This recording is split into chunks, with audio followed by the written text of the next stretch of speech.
un placer estar en esta Facultad de Letras y Comunicación de esta Universidad de Colima para comenzar formalmente con este foro.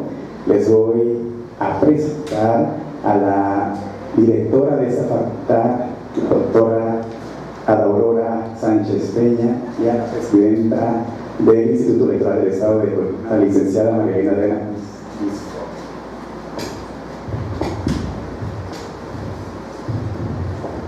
Gracias, muy buen día a todos y todas. Nos da muchísimo gusto que concurran esta mañana y que tendremos el foro Democracia y Redes Sociales, un foro que iniciativa del Instituto Electoral del Estado de Colima se ha organizado en colaboración con la Facultad de Letras y Comunicación. Damos la bienvenida también a las autoridades que nos acompañan del Instituto Electoral del Estado de Colima. Muchas gracias a los estudiantes, a los docentes que también son parte esencial en esta mañana. Y bueno, simplemente decir que para nosotros desde la Facultad de Letras y Comunicación es un momento importante y creemos que el tema que va aquí a debatirse, gracias a la presencia y la interacción de docentes o egresadas de nuestra facultad, orgullosamente de la Facultad de Letras y Comunicación, la maestra Cindy, la doctora Ana Cermeño, la doctora Marina Vázquez, pues van a hacernos favor de tomar este tema que creo que es sumamente importante, no solamente en términos de la temática central de democracia y redes sociales, sino también de formación de ciudadanía, eventualmente también de derechos humanos, derechos civiles. Creo que todo esto es parte formativa importante de los estudiantes de comunicación, de periodismo, pero también de letras hispanoamericanas y lingüística, que son parte de nuestras carreras de licenciatura. Bienvenidos todos y todas, muchas gracias por esta participación del día de hoy y pues que haya más espacios como este. Bienvenidos.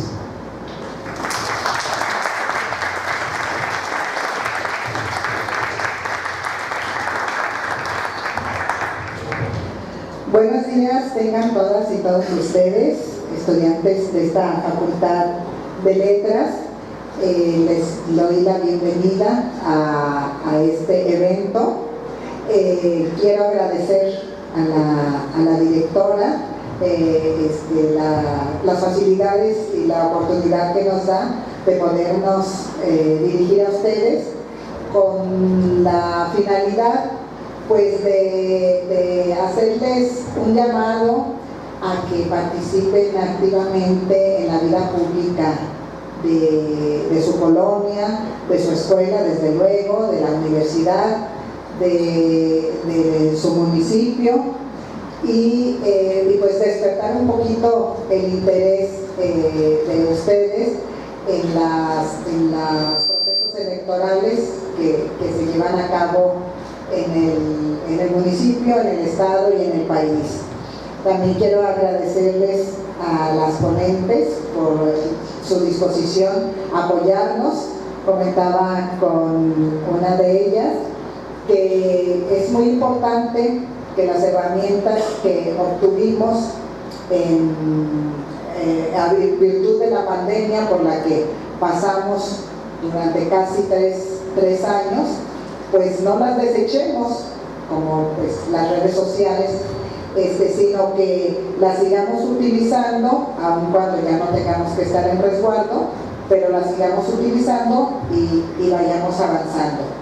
Yo les agradezco mucho su presencia. Estoy muy contenta de estar en la universidad porque es mi alma mater. Yo soy abogada, pero soy egresada de la UDC, y pues pedirle, directora, que en nombre mío y del Instituto Electoral le agradezca al señor rector todas sus atenciones como siempre. Muchas gracias y bienvenidos. Enhorabuena, que todo sea para aprender.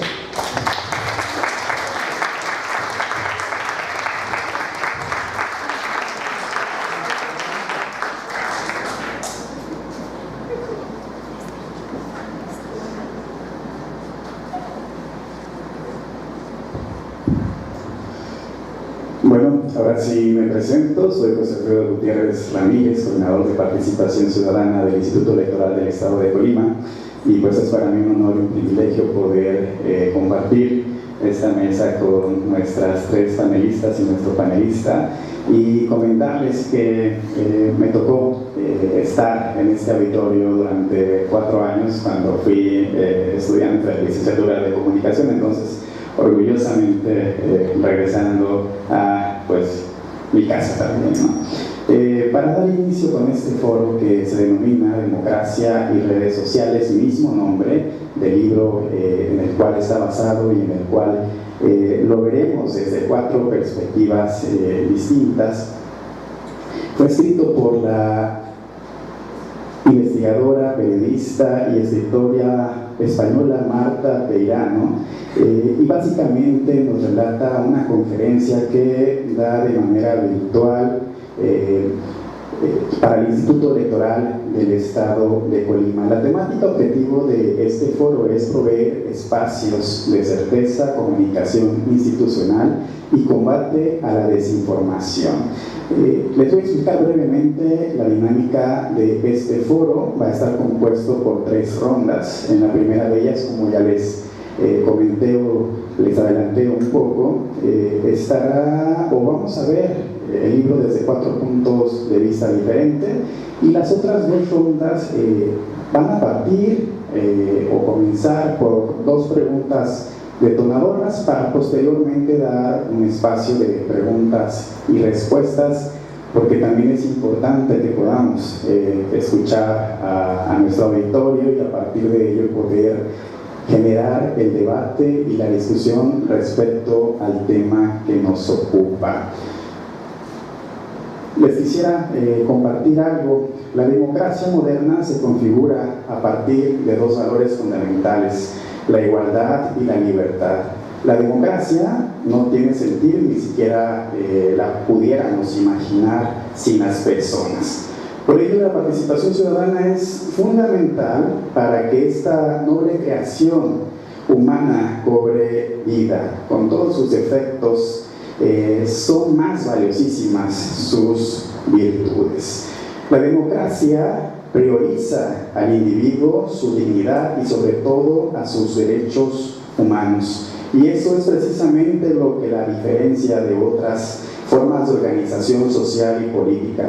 Se caracteriza por repartir el poder y limitarlo, por establecer las reglas del juego, y si vamos más allá del momento electoral, con el ejercicio del voto, en donde se ponen y se quitan gobernantes y representantes ciudadanos, propicia la posibilidad de convivir de manera más armónica con quienes nos rodean, con las otras personas que están cerca de nosotros.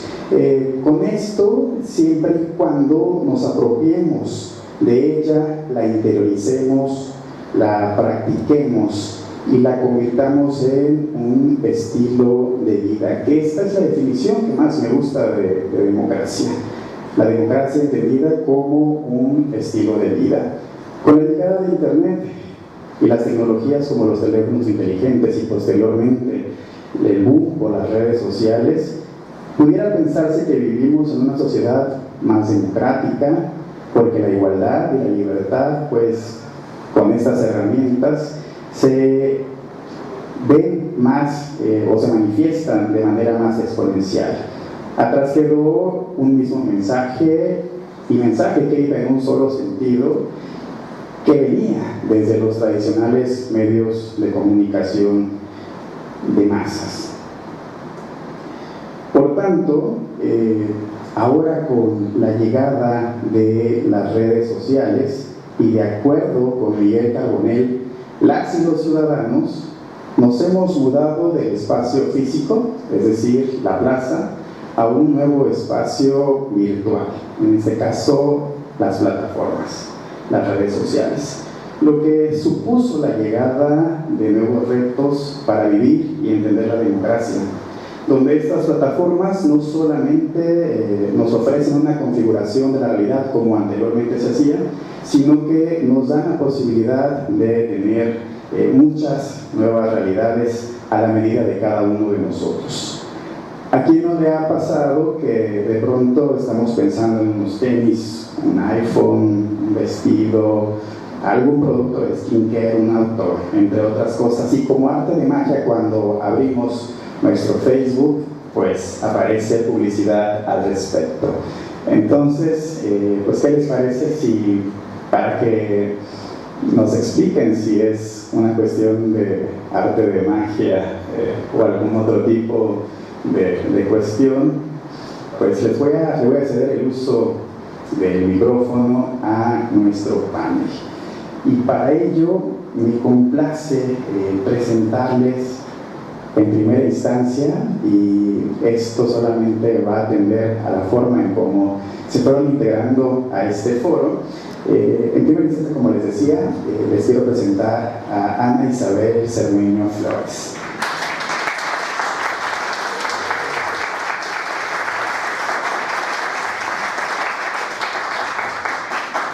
Ella es mexicana, doctora en comunicación audiovisual por la Universidad Autónoma de Barcelona, es profesora investigadora en esta universidad y está adscrita al CUIS, ustedes lo conocen bien, el Centro Universitario de Investigaciones Sociales.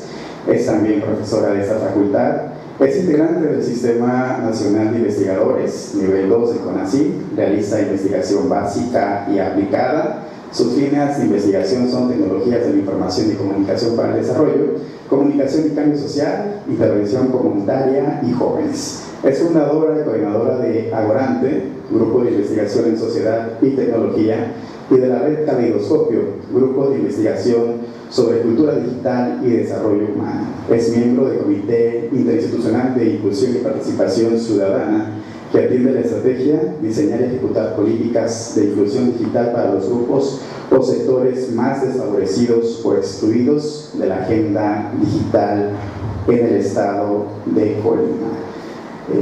Pues para dar paso a su intervención de 4 minutos y que va a ser el mismo tiempo para todos nuestros panelistas, me gustaría que desde su experiencia personal y profesional nos pudiera contar qué fue lo más rescatado, lo que puede rescatar del libro Democracia y Redes Sociales de Marta Peirano, o a lo mejor qué le faltó a Marta Peirano comentar respecto a las redes sociales y la democracia. Muchas gracias y buenos días. Todavía estamos antes de las 12 del mediodía. Me da mucho gusto estar aquí y antes de dar mi opinión al respecto, Alfredo, me gustaría agradecer y reconocer el esfuerzo que está haciendo el Instituto y las puertas abiertas de la facultad para que podamos dialogar, sobre todo con quienes son justamente ciudadanos que pueden estar generando unas nuevas discusiones.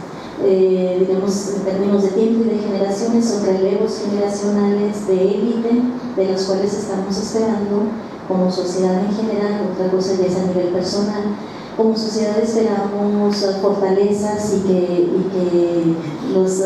el esfuerzo que todos ponemos en la formación de los estudiantes universitarios se vea aterrizado en las mejores decisiones. Entonces, para tomar mejores decisiones hay que estar informados.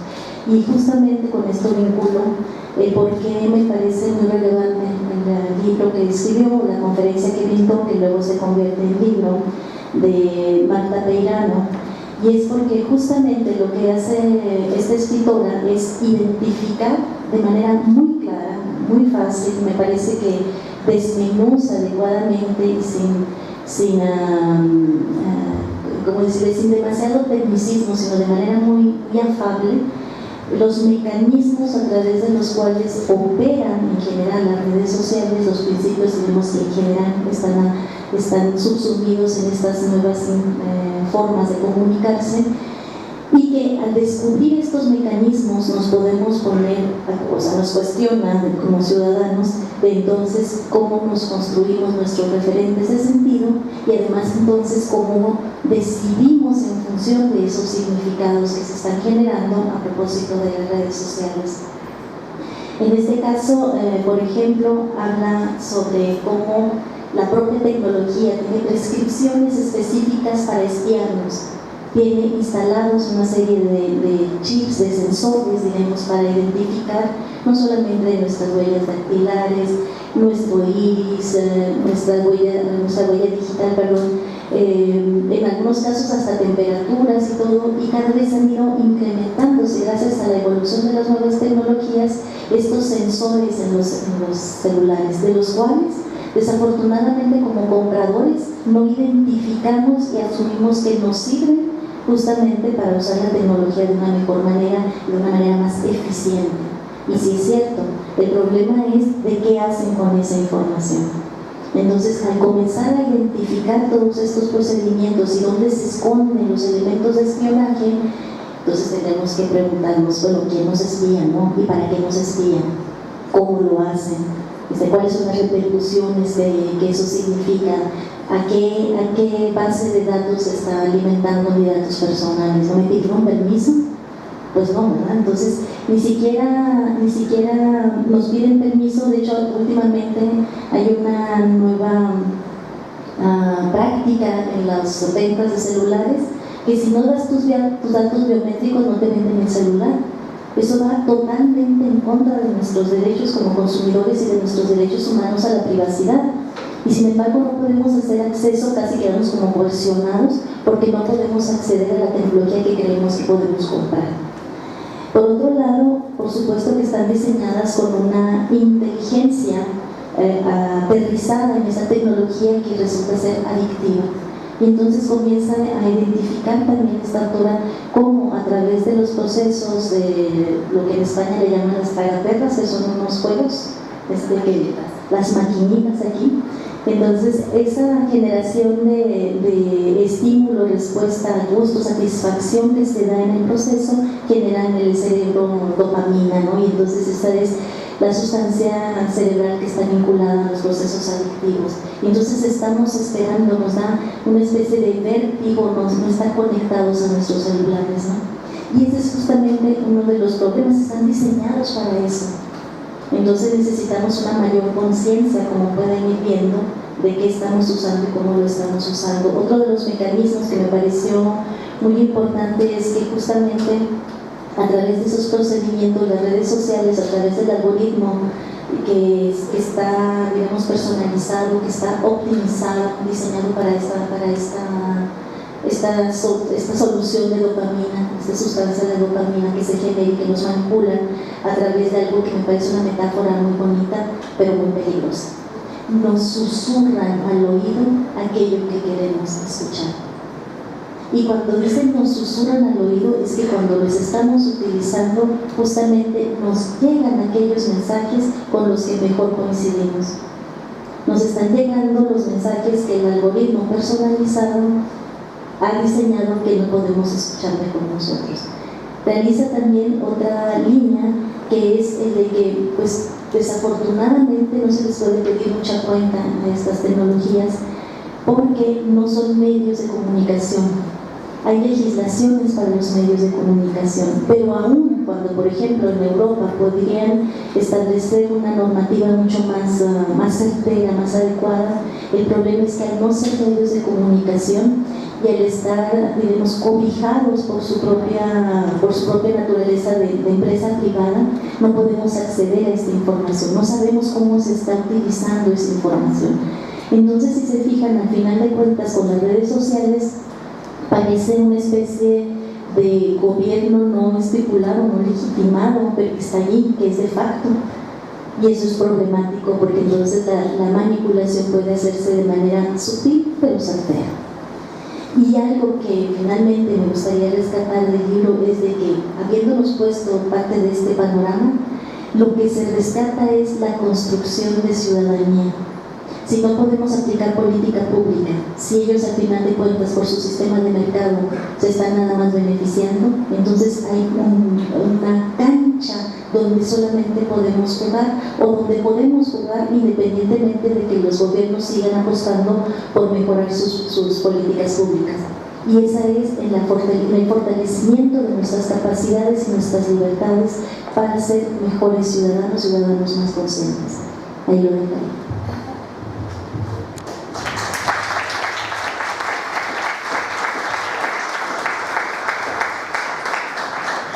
Muchísimas gracias por su intervención, doctora Ana. Y bueno, continuando en esta primera ronda, me complace presentarles Adalberto Carvajal Berber estudió la licenciatura en Ciencias de la Comunicación en el ITESO, Universidad Jesuita de Guadalajara.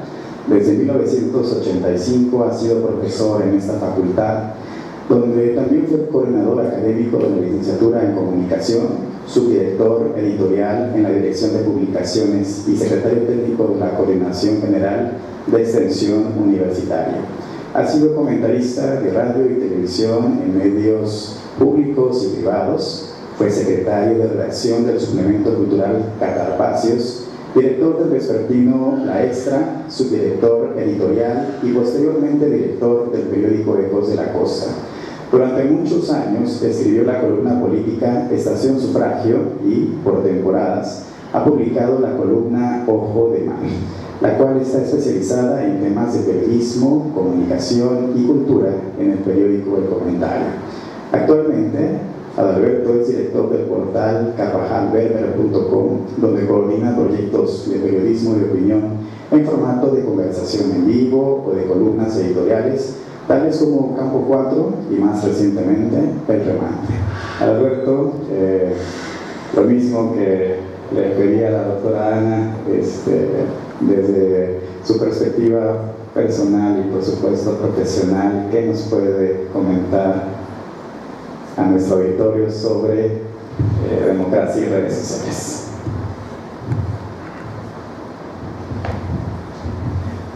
Buenos días, me disculpo de antemano porque soy víctima de esta epidemia de laringitis que hay en la zona metropolitana, pero pues a través del esfuerzo porque se me entienda lo que digo.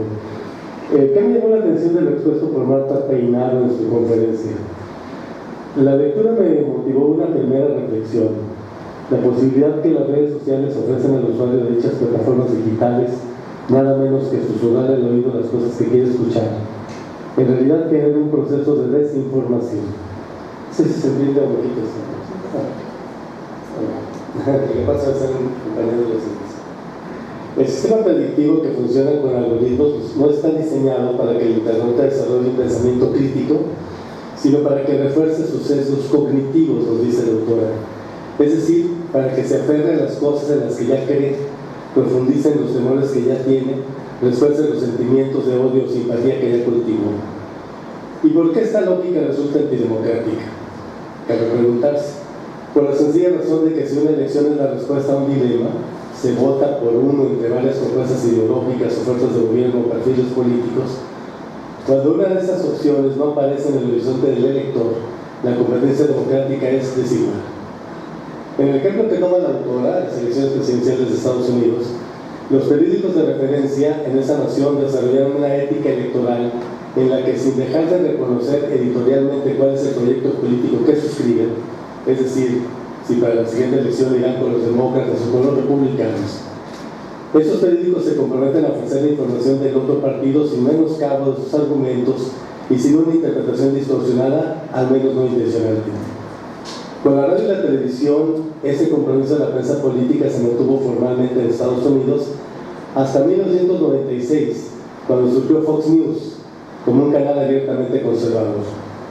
Para las elecciones de 2016, que Marta Peinado identifica como el primer proceso contaminado ya por el influjo de las redes sociales, la televisora propiedad de Rupert Murdoch, como la red de emisoras radiales del cinturón bíblico, no dudó en mostrarse como parte de la maquinaria propagandística de la derecha a favor de Donald Trump y en contra de Hillary Clinton.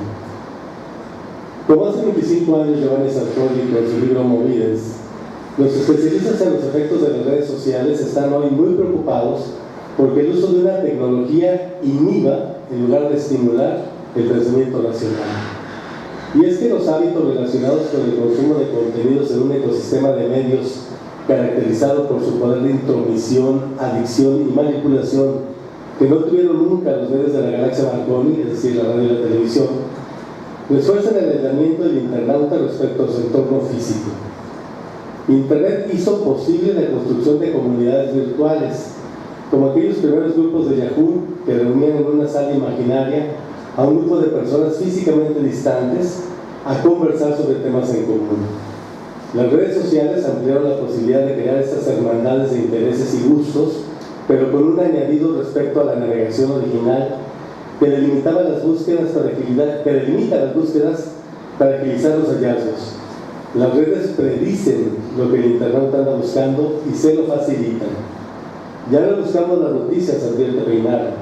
Ahora las noticias nos buscan y han sido seleccionadas para nosotros por un algoritmo de inteligencia artificial optimizado para generar interacción. Paradójicamente, las noticias falsas generan mucha más interacción que las noticias reales. Así que en lugar de propiciar una mayor información, ese sistema de redes sociales las acorta o acorta la información. Campañas negras han enturbiado los comicios desde hace muchos años. En México, el eslogan "Un peligro para México" se usó para crear una narrativa que mostraría el improbable triunfo de Felipe Calderón como efecto de una estrategia mediática para generar pánico moral. Pero el ecosistema de las redes sociales es propicio para un nivel distinto de propaganda negra, las campañas oscuras. Estas son aquellas en las que se crean una serie de fake news o mentiras que parecen noticias de verdad y se cuelgan en los muros de Facebook, las cascadas de Twitter o incluso en los resultados a las búsquedas de Google. Con información que solamente ve el usuario, se le habla metafóricamente al oído para contarle lo que quiere oír, nos explica Peirano. Esto se logra mediante dos tipos de emisores autómatas, los troles y los bots.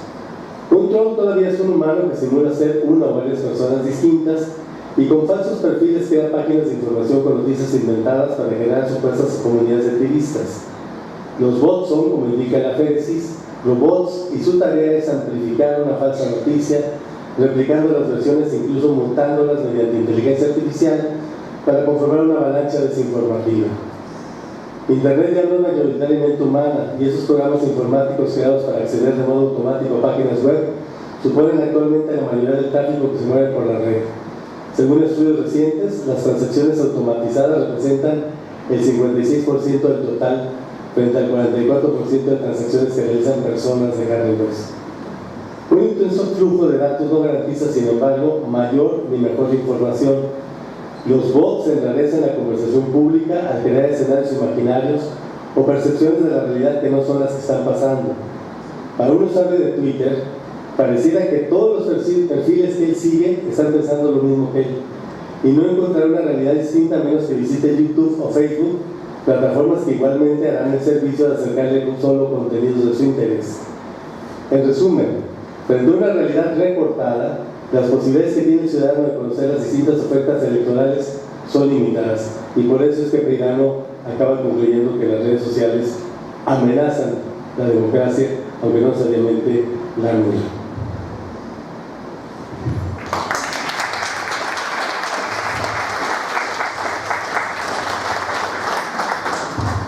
Muchísimas gracias, Adalberto.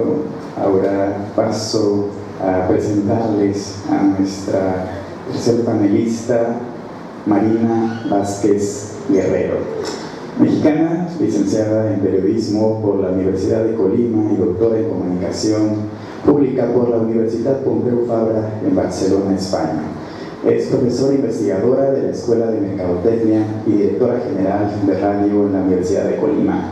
Pertenece al grupo académico UCOL 120, Comunicación y Cultura, al Sistema Nacional de Investigadores Nivel 1 desde 2016 y es perfil deseable al Programa para el Desarrollo del Personal Docente para el Nivel Superior.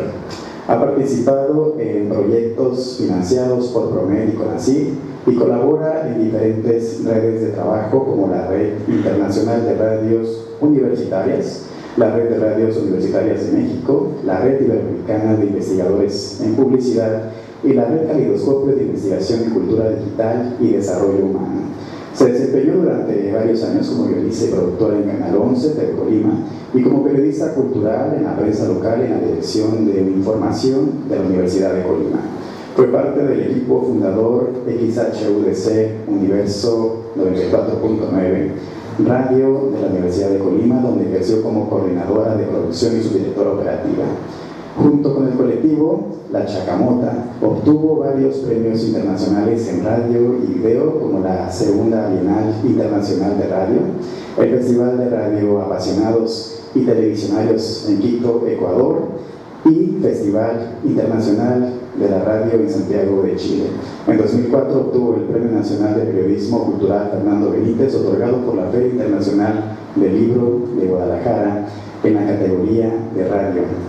Es mención cum laude por su tesis doctoral en 2012. Sus líneas de investigación son medios de comunicación, jóvenes y educación, radios universitarias, discursos publicitarios, comunicación para el cambio social y cultura de paz.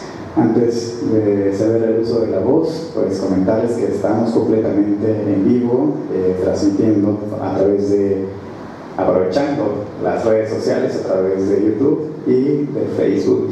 Doctora Marina, lo mismo, ¿qué nos puede comentar del libro de Marta Vega?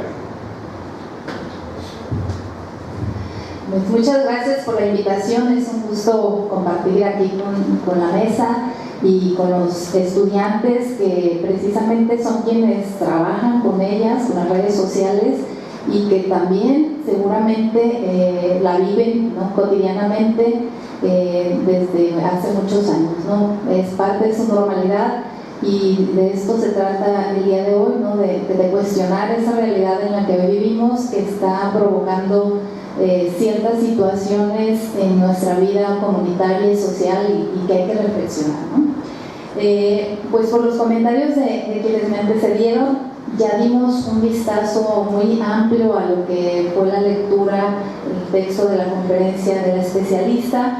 Me gustaría nada más recalcar algunas cosas que no se mencionaron tanto, pero que tienen pues algo para continuar el debate, ¿no? Uno, que es imposible regular esas campañas oscuras, ¿no?, de las que se han mencionado. Y las hemos visto cada vez, en cada elección han ido subiendo de tono, de tal manera que no alcanzamos a distinguir a veces ni las personas que nos decimos más letradas para detectar ese tipo de cosas, ¿no?, las noticias falsas, la información que aparece de repente casualmente hablando mal de un candidato, diciéndote que no vayas a votar o cambiando la información para que te confundas, ¿no? Eso está, digamos, muy estudiado últimamente, sobre todo y para mal, como un modelo de negocio. Se está yendo mucha inversión de lo que son las campañas electorales a esa parte. No creo que haya facturas de esas partes, no, quién sabe cómo lo consiguen, pero se llegan a dar, y a veces, aunque la autora dice que no se puede comprobar que, por ejemplo, Donald Trump haya ganado las elecciones por su campaña oscura, pues sí hay muchas evidencias, sobre todo con situaciones posteriores, de que hay un efecto en la gente, ¿no? Quizá no para si vota o no vota, pero sí para perder la confianza en las instituciones o en este tipo de acciones que te llevan a la democracia, ¿no?, a emitir un voto. Entonces eso, pues, de todos modos sigue siendo muy grave. En la parte que nos habla acerca de las redes sociales en particular, pues habla de tres factores que las hacen adictivas y que, ojo, ahí nosotros debemos ser muy conscientes de ello, ¿no? Nos aíslan de los demás, les pasa mucho a los niños y a los jóvenes actualmente. ¿Por qué? Porque nos llevan a imaginarios de felicidad, ¿no? A veces somos más felices en esos mundos virtuales, sobre todo ahora que hay tantos filtros y hay tantos amigos que son como yo, que nos desconectan de la realidad, ¿no? Y la posibilidad de que es infinito, que siempre hay cosas que ver, que leer, que decir, y la velocidad con que se dan todas esas informaciones, pues son los que nos hacen sentir el famoso FOMO, que es como un síndrome de abstinencia, de si no estoy conectado en las redes sociales, seguro me estoy perdiendo de algo, ¿no? Estoy desconectado. Y creo que es un fenómeno que nos pasa a todos, ¿no? A veces agarra uno el teléfono y de repente ya estás ahí como una hora y no viste nada interesante, pero estuviste ahí, ¿no? Entonces es parte de lo que este negocio de las plataformas nos está llevando. Y bueno, les decía, los mercadólogos se combinan ahora con neuromarketing electoral o político, pues nos tienen bien checaditos a través de todos esos datos que damos en las redes sociales, y que creemos nosotros que como son gratis, pues es lo mejor, pero estamos cediendo mucha información, no solo por los datos que pones al registrar, si eres soltero, casado y con quién tienes una relación, sino en cada like que das, en cada fotografía, estamos dándoles mucha información a esas plataformas, que lo que van a hacer, pues a vender nuestra información para que nos aparezca, como nos decían ellos, toda la publicidad.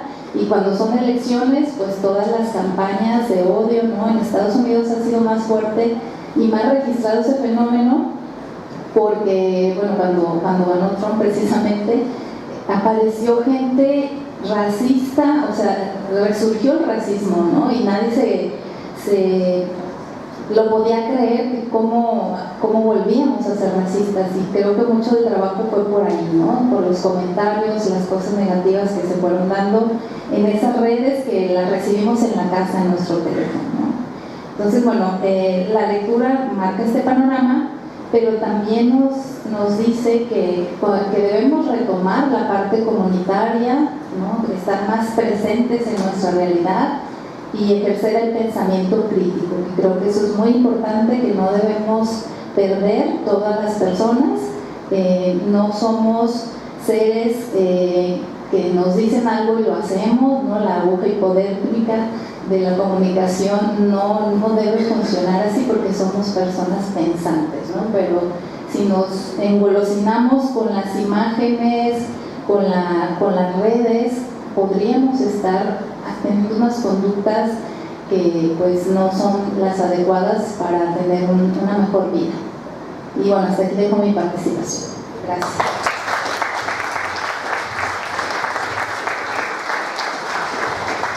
Gracias, doctora Marina. Y por último, y no menos importante, nuestra cuarta panelista para cerrar con broche de oro esta primera ronda.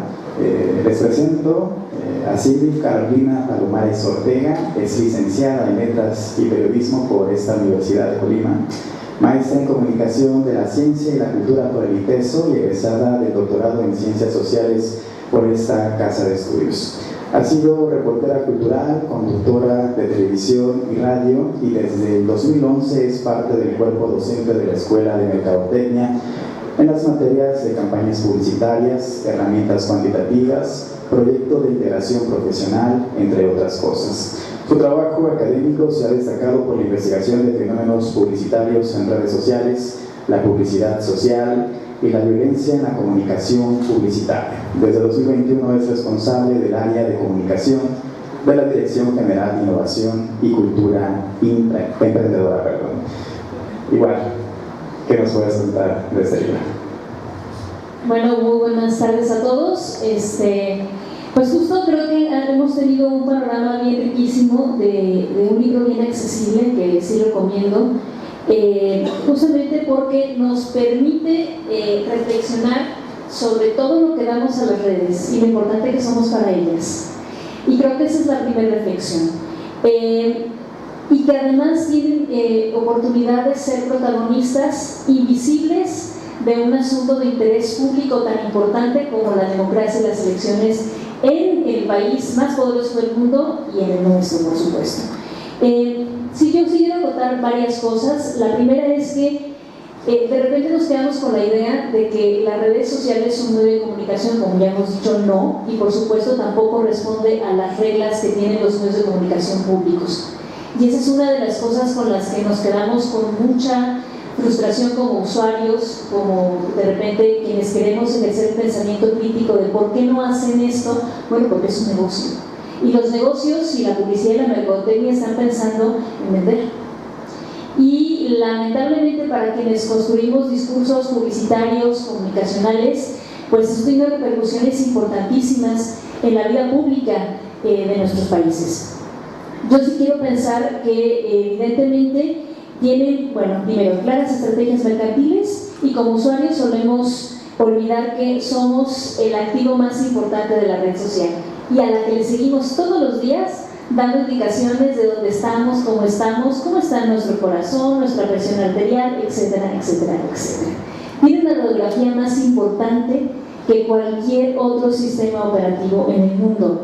Y además, bueno, de repente hay una cierta nostalgia en el libro, que en la que no estoy de acuerdo, con que dice que antes teníamos una realidad compartida. Los medios emitían un solo discurso y entonces todos nos podíamos quedar con un discurso sobre el cual discutir. Era más fácil quizá analizar en términos comunicacionales un solo discurso emitido por medios tradicionales. ¿Qué pasa ahora? Que tenemos una multiplicidad de discursos publicitarios, pensando en las campañas electorales, por ejemplo, pero que aunque ya no pintan una realidad homogénea, porque la invitación es a que construyen realidades, pues no era una construcción de realidad como tal, era una construcción mediática de la realidad. Y entonces, partiendo de eso, yo les quería invitar, no sé cuántos de ustedes tienen redes sociales. Levanten la manita, por favor. Bien. ¿Quiénes están desde el inicio de Facebook? Inició en 2003. Algunos ya son veteranos. Bien. ¿Quiénes tienen Instagram? Ok, YouTube. Consumidores de YouTube. TikTok. Sí, los de atrás, claro. Muy bien. Bueno, justo empezábamos en redes sociales enviando ovejas virtuales y cultivando vegetales digitales. Así empezamos todos, ¿eh? Y con ese pretexto de interactuar, de yo te mandé tantas ovejas y ahora tengo más, pues así iniciamos dándole toda nuestra privacidad a las redes sociales. Y lo importante de esto es que se fue transformando el usuario. Nos hicimos usuarios, después nos hicimos prosumers, que de eso podremos hablar más tarde, y lo más importante es que generamos perfiles tan detallados que hace posible la hipersegmentación de usuarios que describe el texto. Desde el punto de vista publicitario y de la mercadotecnia, es el escenario perfecto para crear estrategias quirúrgicas para casi todos los intereses y para prácticamente todos los mercados. Entonces, claro, en las facultades de mercadotecnia y publicidad estamos muy felices porque nos dan mucha información. Claro que sí, pero el problema es que no todos acceden a ella. Si no se quedan en las plataformas, son casi imposible de, digamos, acceder a ese tipo de datos porque las plataformas están claramente bien protegidas. ¿Cómo funciona? De repente, Marta nos pinta todo este panorama que ya les habían hablado, pero hay 3 modelos de atención legal en las redes, y uno, el que ella describe, se llama el norteamericano. Básicamente está basado en la autorregulación con un enfoque de libre de mercado y no hay intervención estatal. Una de las discusiones que plantea el libro es ¿qué hacemos? Porque así como es un actor importante que nos da mucha información, tiene el privilegio de censurar a quien la red social decida. Y es así como plantean qué pasó cuando Trump le quitan o no la posibilidad de tuitear, y quién es la red social para decirle a él que ya no tuitee lo que quiere tuitear, ¿no? Entonces es un actor importantísimo como tal de la red social y la plataforma. Para ir cerrando justamente mi intervención, porque creo que hemos hablado bastante de qué nos parece el libro, a mí sí me parece justamente que nunca se habla de la protección, se habla de la protección del usuario al final del libro, ¿no? Pero sí existen iniciativas de ley y las empieza a esbozar el libro también, como qué pasa con el usuario, si hay sanciones al usuario como lo proponían para Donald Trump y como ha sucedido en algunos casos mexicanos, pero a la plataforma no hay posibilidad de hacerle prácticamente nada, porque básicamente ellos están bajo el amparo de brindar un servicio tecnológico a los usuarios y ellos no son responsables de la generación de contenidos. Es decir, tienen un monitoreo en el que, de acuerdo a las normas de la comunidad, y que ustedes pueden leer los términos de la privacidad en los que ustedes le dan sí cada que aceptan una cookie. Bueno, justo es eso, ¿no? Yo me amparo con que yo te dije lo que iba a pasar y toda la información que tú me das es mía, no es tuya. Esa foto que ustedes postean hoy en la mañana de qué bonito atardecer, ay, qué bonito amanecer, esa ya no es propiedad suya, es propiedad de la red social a la que se la dio.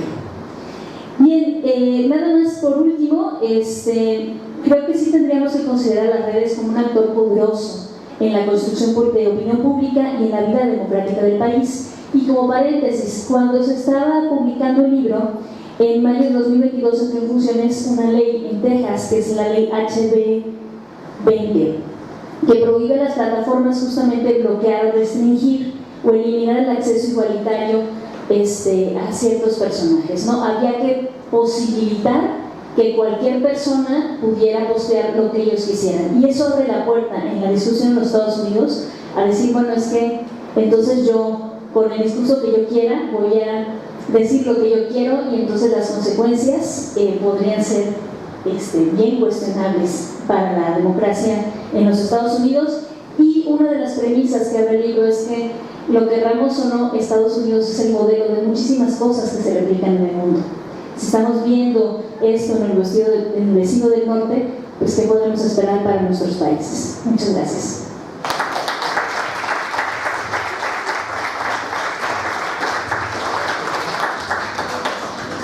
Creo que esta ronda ha sido bastante enriquecedora desde los 4 puntos de vista que tenemos en este panel. Para dar paso a la segunda ronda, les comento que tenía preparada una pregunta detonadora. Se las comento si consideran pertinente responderla. ¿Cómo moldean las redes sociales nuestra vida diaria para crear realidades y afectar la manera en que se vive la democracia? Si hay algo que decir al respecto, pues adelante, procedemos a responder esa pregunta. Y si no, siendo un poco más analítico y retomando las intervenciones de nuestros panelistas, nos hablaban de la construcción de ciudadanía. Entonces, las redes sociales, quisiera que nos pudiera alguien vislumbrar un poco al respecto sobre qué tan buenas son para la democracia. ¿Han sido buenas o no han sido para la democracia? ¿Son enemigas de la democracia o al contrario? O sea, ¿cómo podemos construir ciudadanía en ellas? Y me gustaría, si es posible, qué se vislumbra para el 2024, en el cual tendremos elecciones en nuestro país y sobre todo la elección presidencial. ¿Qué papel creen que puedan jugar las redes sociales para este momento tan importante y decisorio en nuestra vida democrática? Entonces, ahora sí, aquí me gustaría intervenir primera. Cualquiera de las tres que ustedes decidan. Bueno, vamos a retomar la palabra. Primero, yo sí creo que es importante dejar muy claro cómo es que moldean las redes sociales nuestra percepción de la realidad, y cómo esta percepción de la realidad, al final de cuentas, tiene repercusiones en la vida democrática, porque tiene repercusiones en la construcción de comunidad. Y aunque ya se dijo aquí que prácticamente se constituyen en burbujas de sentido, porque nos llega información que retroalimenta nuestras propias formas de ver, al final de cuentas, dice la autora, la publicidad que se supone que te venderían otros medios, en este caso es la visión de la realidad patrocinada. Es decir, ¿qué realidad se está construyendo para mí? ¿Y a quién le interesa que esa realidad, que yo tenga esa percepción de la realidad? Ya de cuenta que nos ponen un lente para ver eso. Y siendo así, por supuesto que tendríamos que imaginar que tienen referencias con la vida democrática, porque si cada uno de nosotros vive en una burbuja, como en una cámara de eco, donde nada más escucha aquello que tiene coincidencias con lo que es uno y no se cuestionan sobre los sesgos, entonces al final de cuentas no hay discusión. Y la vida democrática solo es posible con la discusión, con la confrontación clara, diremos, abierta de las diferencias, para que después podamos construir otro paso. Pero sin esta discusión, si yo no sé qué estás viendo tú y tú no sabes qué estoy viendo yo, y cada uno tiene una realidad distorsionada de lo que podría ser esa realidad, entonces estamos en serios problemas. Si esto lo manejamos en si son buenas o son malas, pues también depende, ¿no? Es decir, son malas cuando estamos en esas lógicas, son buenas porque hemos visto, por ejemplo, también cómo algunos movimientos civiles se han conformado y han realizado acciones críticas, acciones de gobernabilidad y de derechos humanos a través de las redes sociales. Entonces, también depende de cómo se utilizan estas redes sociales, ¿no? Porque hay un fin mucho más allá que sea solamente la red social. ¿Qué se vislumbra para el 2024? Pues no sé.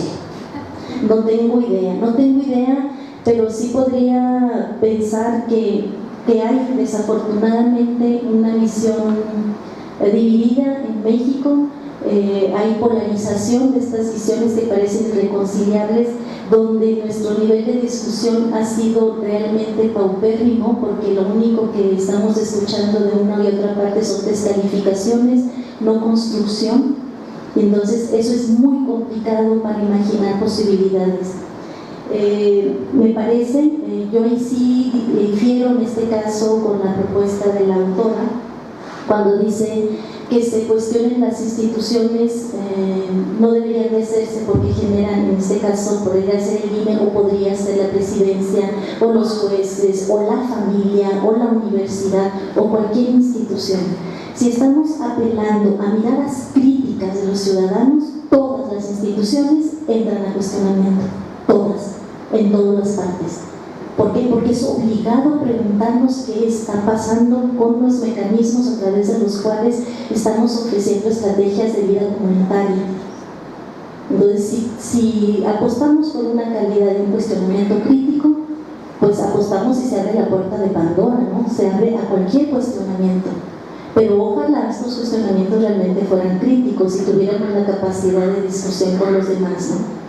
Porque si no, pues nada más vamos a volver a revolver el agua sucia de cada una de las partes, ¿no? Esa sería mi visión.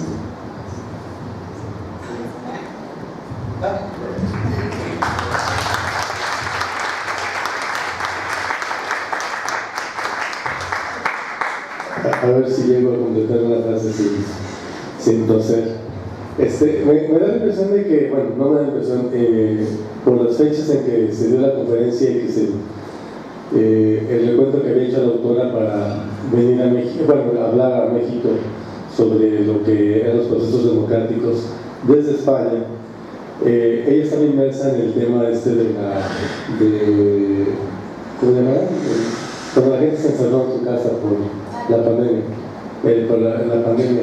Entonces, en España sí era una realidad que la gente estaba aislada, cosa que en México no vimos porque pues, la gente tenía que seguir trabajando, y entonces el confinamiento es el término. Perdón por la gripa, no tengo que pensar muy claramente. El confinamiento hizo que se crearan estos escenarios en España donde la gente efectivamente solo se relacionaba virtualmente con comunidades, con el riesgo de que esas comunidades solo compartieran una visión de la realidad, y que era una visión que reforzaba sus sesgos cognitivos, porque precisamente las redes sociales les hacían llegar solo la información que le interesaba, que deducían por su lectura de datos que le podían interesar. En México mantuvimos, digamos, un pie en la calle, mucha gente tuvo que salir a trabajar a pesar de la pandemia, y entonces la vida comunitaria tiene una dinámica distinta en nuestro país. Sin embargo, creo que tiene razón en lo que le preocupa a la autora, que es que estas comunidades sean solo virtuales y que no se traslapen y no coincidan y no coexistan con las comunidades terrenales, que son fundamentalmente la familia, el vecindario, los centros de trabajo, las comunidades escolares, etc. También es importante subrayar que ella marca el tema de la desinformación como una mercancía propia de la lógica de las redes sociales, y que ese proceso de desinformación lo que hace es que legitimemos nuestra negativa a conocer otras opciones en cualquier término. En la mercadotecnia política dice los algoritmos funcionan igual que en el comercio electrónico. Hay tiendas a las que en la vida real un comprador no entraría, y productos que no se debería pedir en el mostrador. De ahí todos esos chistes que tenemos sobre el señor que llega a la farmacia a pedir un condón. Pero la campaña de Trump, por ejemplo, nos demostró que gente que tiene ideas inconfesables puede manifestarlas a través de sus espacios virtuales y hasta enorgullecerse de ellas. Entonces, en ese sentido, la dinámica electoral que corre solo por las redes sociales pues puede tender a generar o a enfatizar ese tipo de discursos basados en el miedo, el odio y toda clase de prejuicios. Y todo ello en detrimento de una competencia electoral centrada en las propuestas de gobierno o en proyectos de nación. A mí se me preocupa cuando de pronto las comunidades terrenales, las comunidades físicas, la plaza, se comportan con la lógica de las comunidades virtuales. Lo vimos, no quiero señalar, pero en algunas marchas, pueden ser del Rosa y Blanca o de las Vinda, en donde la gente va solo a reforzar su postura, a reunirse con gente que piensa como él y a no cuestionarse por qué está ahí, sino simplemente aceptar una serie de argumentos que son seductores por la emotividad que esto propicia. Si algo que me dicen confirma lo que yo creía y me hace sentir poderoso, entonces voy a estar dispuesto a eso. Y esto pone en jaque la construcción de ciudadanía, porque el ciudadano debemos verlo como un ser pensante que explora constantemente la realidad electoral y está dispuesto a conocer otras propuestas y en todo caso a plantearse, interrogarse por qué no está de acuerdo con ellas o por qué sí. El panorama no es tan apocalíptico como lo plantea la autora, insisto. La plaza todavía convive con la navegación. Se hacen las campañas de mar, no sé cómo le llaman, y hablan de internet como si fuera una especie de océano. Todavía la plaza y el aire de los medios tradicionales y las estrategias cibernéticas tienen puntos de contacto, pero sí es preocupante que la lógica de la virtualidad centrada en el reforzamiento de los sesgos cognitivos se traslade a la plaza, a la casa, y entonces la gente solamente esté dispuesta a discutir con aquellos que comparten sus puntos de vista y no esté abierta a escuchar otras propuestas.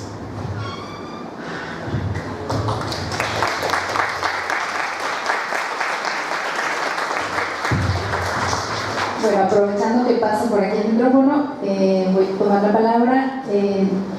Sí, a través de otros autores que he estado leyendo recientemente, hay mucha autocrítica sobre lo que hemos hecho con Internet y lo que hemos hecho con las redes sociales. Y una de ellas es la reflexión de que cuando Internet surgió hace como 30 años, creíamos que la tecnología nos iba a ayudar a ser mejores personas, ¿no? Que iba a mejorar las desigualdades, que iba a ser democratizadora porque todos íbamos a tener acceso a ella. Durante muchos años se ha trabajado la brecha digital. Ana es testigo de ello, ¿no? Que los gobiernos y muchos organismos han puesto su esfuerzo para que la gente que no tenía acceso a la tecnología lo tuviera, ¿no? Para mejorar las condiciones de igualdad. Y al paso de los años, lo que estos autores y críticos han venido descubriendo es que realmente Internet ha sido un instrumento de control y de opresión. Entonces, sí nos ha servido para muchas cosas positivas, pero a la fecha, al día de hoy, y mucho a partir de este fenómeno de 2016 de las elecciones de Estados Unidos, todo es cuestionado, ¿no? ¿Por qué? Porque aparecen estas empresas que para ese año era Cambridge Analytica, pero que puede ir cambiando de nombre porque también es un modelo de negocio y de actuación, ¿no? Entonces, es esa primera idea, ¿no? Quien controle, quien gobierna esas tecnologías finalmente tiene el poder, y a veces gente y comunidades pues tan locales, tan pequeñas, no tenemos mucho que hacer más que no ir a contracorriente en lo que pasa, ¿no? Entonces, esa es la realidad en la que vivimos. Sí nos moldean y nos ayudan, y como les decía, mucho es parte de una autocrítica que debemos llevar.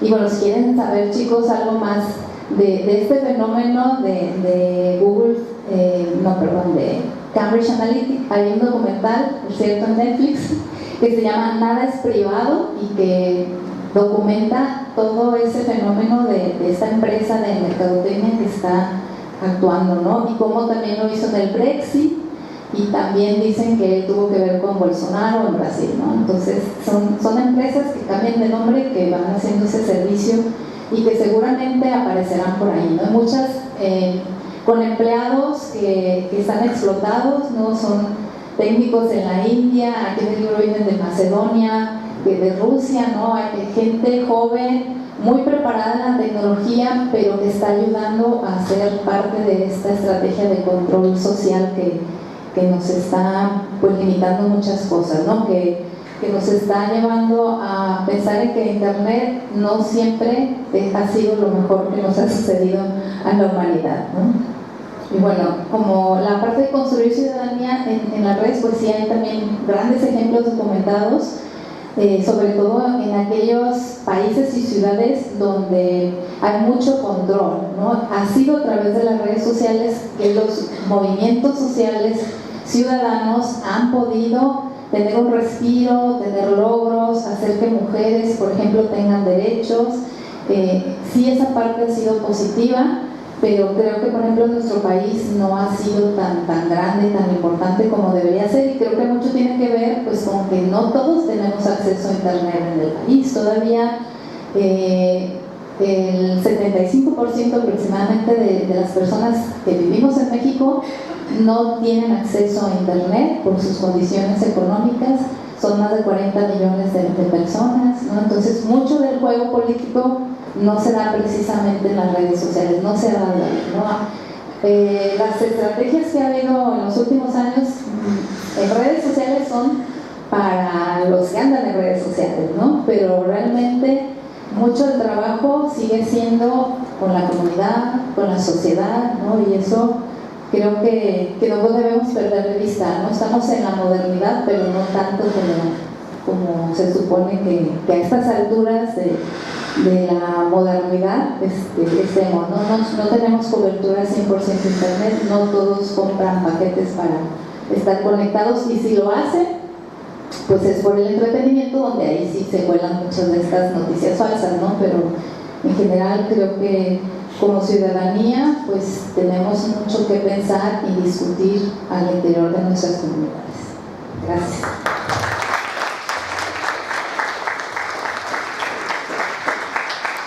Bueno, pues al respecto, yo quisiera compartirles justo esta cifra que daba la doctora Marina sobre el consumo de Internet, específicamente cuando estamos hablando de este tipo de estrategias oscuras y demás. Yo dije, bueno, ¿qué pasará en México? ¿Cómo estaremos nuestros consumos? Les comparto, por ejemplo, que la encuesta del año pasado, la encuesta del Estudio de los Hábitos de Personas Usuarias de Internet en México en 2022, decía que hay una preocupación del 68% de los usuarios porque les roben los datos. O sea, ya hay un primer esbozo que dicen, bueno, me pueden robar el dato, pero no sé si todos tengamos este hábito de asegurarnos que a qué le estamos dando clic cuando damos clic, ¿no? Para empezar. Y luego dice el 86.2% no le gusta ver publicidad en Internet, y en próximas fechas nos inundarán, si no es que ya estamos inundados de propuestas de todos colores y sabores respecto a la política, ¿no? Y entonces entrará en este porcentaje del 80 y tantos % que no le gusta ver publicidad, pero que creen los consumos de la compra en Internet y lo que hacemos en Internet nos dice que no nos gusta, pero sí la consumimos. Es decir, estamos ya más o menos condicionado el usuario veterano de redes sociales a esquivar de repente las propuestas que nos dan, sí. Pero el hecho de que nos lleguen ya hay un impacto específico, ya recibimos una información que aunque no queríamos ya la tenemos, ya cumplió el objetivo que quería, ¿no? Y bueno, es el motor que mueve las redes sociales en realidad, el tema de la mercadotecnia y la publicidad, y que no vamos a estar exentos de este tema. ¿Y por qué considero que sí moldean las redes sociales este tema específico? Porque nuestros consumos sí moldean incluso nuestros rasgos identitarios, los que nos hace ser los consumos de internet, por ejemplo, cuánto tiempo dedicamos a leer, a escribir, a navegar y demás, van formando nuestro criterio. Y claro que también el consumo de la publicidad de internet, específicamente de estos temas, también va formando el criterio con el que vamos a responder a las propuestas electorales en el futuro. Los mecanismos justamente han encontrado posicionar contenidos no propiamente publicitarios, y es ahí donde están empezando a colarse también, ¿no? Justamente, por ejemplo, esta encuesta decía que la publicidad de las personas que han sido expuestas, solo el 2% corresponde al activismo. Es decir, el 2% de la población consume propuestas que tienen que ver con activismo democrático también. Entonces, híjole, es nada en comparación al universo de posibilidades de consumo que tenemos en las redes. Y, bueno, justamente considero que si abordamos nuestros consumos, si lo pensamos, aún sin leer el libro, sí podemos decir el poder tan grande que tienen las redes sociales en lo que construye nuestra visión del mundo. Por ejemplo, si bien Facebook se mantiene en el top of mind de los encuestados en México, TikTok es la red de mayor crecimiento, pero la que de verdad se ha posicionado de un nivel interesante es WhatsApp. WhatsApp de repente no la tomó en cuenta, ¿verdad? No sé si por el desarrollo o etcétera, ¿no? Pero ¿cuántos de ustedes usan WhatsApp? Yo creo que la mayoría. Y es el servicio de mensajería más utilizado. Y ya estamos viendo invitaciones de lo que sea por WhatsApp. Incluso está cuestionando el uso de los datos que le damos a WhatsApp también.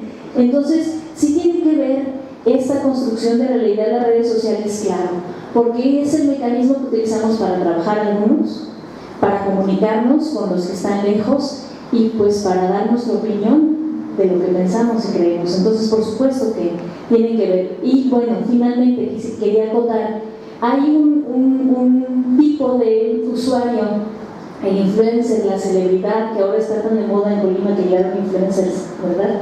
Que es el tema de esta semana. Bueno, justo es que también son una forma de vender ideologías y que de repente pues los consumimos como ocio, pero también hay una parte importante que no estamos tomando en cuenta, y que el influencer está estudiado, que tiene la capacidad de hacer que el usuario piense que es un colega o que tenerle más confianza con un amigo. Entonces, por supuesto que son un componente que ahora ya lo naturalizamos, pero que está ahí y que es otro factor que nos dice que las redes sociales pues son un universo más grande que solo darle like o clic a una publicación.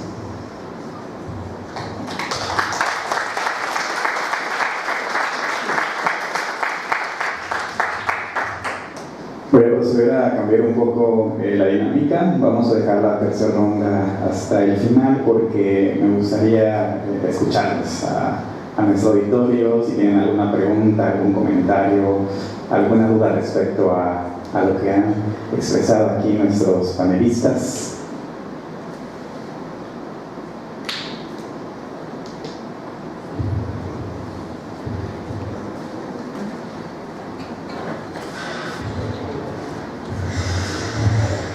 Buenas tardes a todas, a todos. Me llama mucho la atención un comentario que hacía la maestra Cindy sobre que las redes sociales no son un medio de comunicación.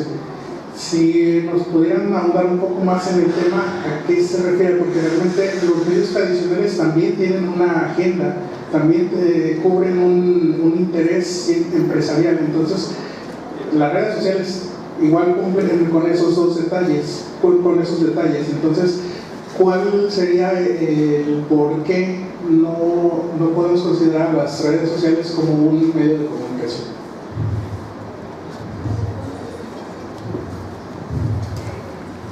Bueno, justamente en el contexto de la lectura decía, bueno, pues es que sí esta es un negocio, es una entidad privada, también los medios tradicionales. La diferencia, por ejemplo en México, es que hay una ley específica que regula en muchas de las condiciones que las redes sociales no. Es decir, existe una ley federal de telecomunicaciones y radiodifusión que se acaba de actualizar, ¿cierto? más o menos. Y a los medios públicos también les puso ahí una zarandeada con qué tienen que decir y cómo tienen que decir. Entonces, a diferencia de los medios alternativos o digitales, pues ellos han corrido por la libre muchos años, han querido hacer iniciativas de ley para poder acotarlas. Por ejemplo, existe la Ley General de Educación que busca crear conciencia pública sobre los riesgos, o está la iniciativa sobre la Ley Federal de Protección al Usuario Digital, pero son iniciativas, mientras que hay una mayor regulación de los contenidos que pasan por los medios tradicionales, por las redes sociales. Ha sido pues muy poco el esfuerzo en relación, y además poco controlable. Decían por acá, ¿cómo vas a controlar las campañas negras? Oscuras, perdón, se dicen, ¿no? Pero bueno, ese sería mi argumento, no sé si alguien quiere más. Bueno, yo creo que una de las claves está en que justamente los derechos de autor, es decir, los medios de comunicación, está muy claro quién es el que informa, y las redes sociales somos nosotros. Entonces, ¿dónde queda esa autoría? Entonces, ¿a dónde puedes obligar a una red social si no es el que está generando la información a que te la brinde? Y sobre todo también porque además estamos hablando de enormes cantidades de información, tremendas bases de datos en las cuales cómo accedes a esa especie de penumbra, ¿no? Entonces la clave es en la que prácticamente nosotros somos los creadores de esos contenidos, los repetidores de esos contenidos, los comentaristas de esos contenidos, ¿no? Entonces no actúa igual, diría Marshall McLuhan, en medio de ese mensaje. Por eso es urgente que nos demos cuenta de cómo funcionan las redes sociales. Bueno, yo creo que es interesante recuperar un poco lo que dice la autora cuando habla de estos medios o de estas manifestaciones políticas que estaban en la plaza, en la masa y en la nube. En la plaza, pues un señor se subía al kiosco, empezaba a gritar arengas, el que iba pasando podía discutir con él y hacer agarrarse a golpes si no congeniaba. En la masa, que es el tema de los medios masivos, la lógica es la difusión, el broadcasting, dicen los gringos. Todo era hacia afuera, todo era masivo, todo era amplificación. Y evidentemente había una estructura industrial, institucional, una directiva que se hacía responsable de los contenidos que publican estos medios. Estamos hablando de los periódicos, de la radio y la televisión, que se hicieron de alguna manera con esa misma lógica de difusión masiva. Las redes sociales que funcionan en la nube, que existen virtualmente, la autora sí subraya que es importante entender que ya no funcionan con esta lógica de emisor-receptor, sino que las plataformas, hay que distinguir las plataformas de las redes sociales. En realidad Internet tiene dueño, Facebook tiene dueño, y uno piensa en Facebook como una red social. No, la red social es la que tú creas con tus cuates, con tus conocidos. A mí por eso me parece que la red social más auténtica es WhatsApp, porque esa es la que tú le mandas a tus contactos que tú quieres. Y la plataforma lo único que hace es crear la estructura, la infraestructura para dar el soporte a esas redes sociales. Pero por lo mismo, la empresa puede decir que ellos no son responsables de nada porque ellos no ponen nada. Ellos te ofrecen una serie de privilegios, tú accedes y tú mismo ofreces los contenidos que le dan sentido a la plataforma. En ese sentido, toda la comunicación que se establece en la lógica de las redes sociales es personalizada, y tu perfil es reconstruido, tu perfil es delineado en función de lo que tú mismo has expresado que te gusta, las páginas que visitas. Ahora hay toda una teoría conspirativa, pero no creo que sea de toda errada, de que si incluso escribes algo, comentas algo, mencionas algo, esos datos son retomados por el sistema y ayudan a construir tu perfil y para definirte como un objetivo, como un target publicitario. Te hacen llegar solo las cosas que a ti te van a interesar.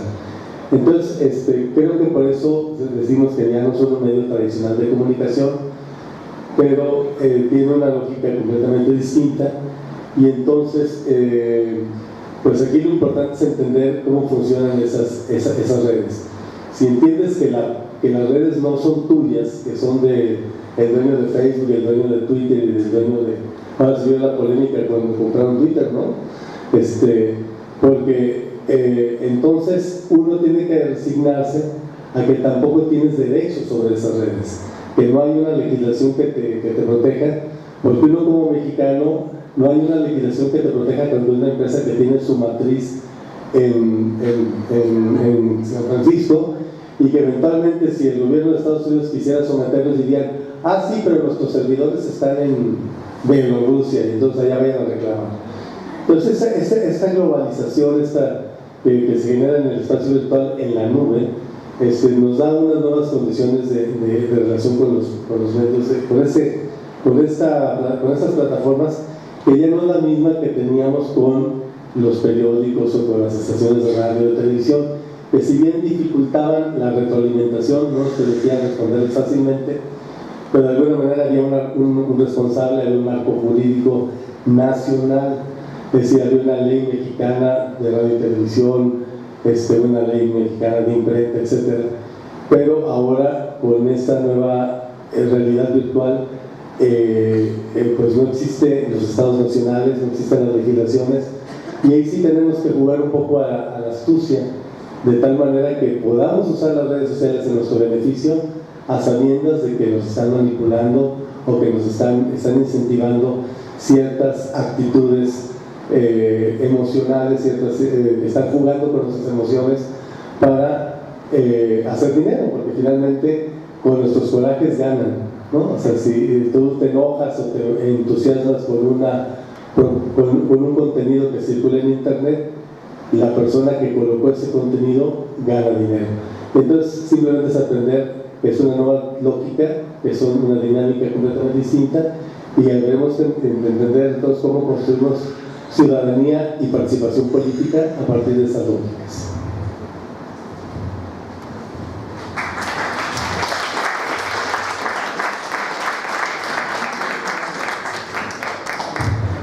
¿Alguna pregunta por parte de si me apoyas?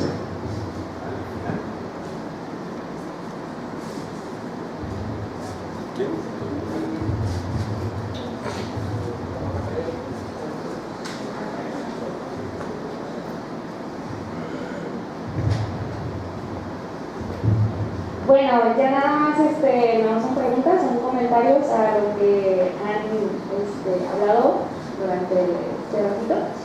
Bueno, el primer comentario que caí en cuenta era que a veces cuando uno tiene como una realidad, yo me he dado cuenta que a mi familia suelen tener como otras realidades. Por ejemplo, cuando me llega información, por ejemplo, tipo de que conspiraciones, ¿no?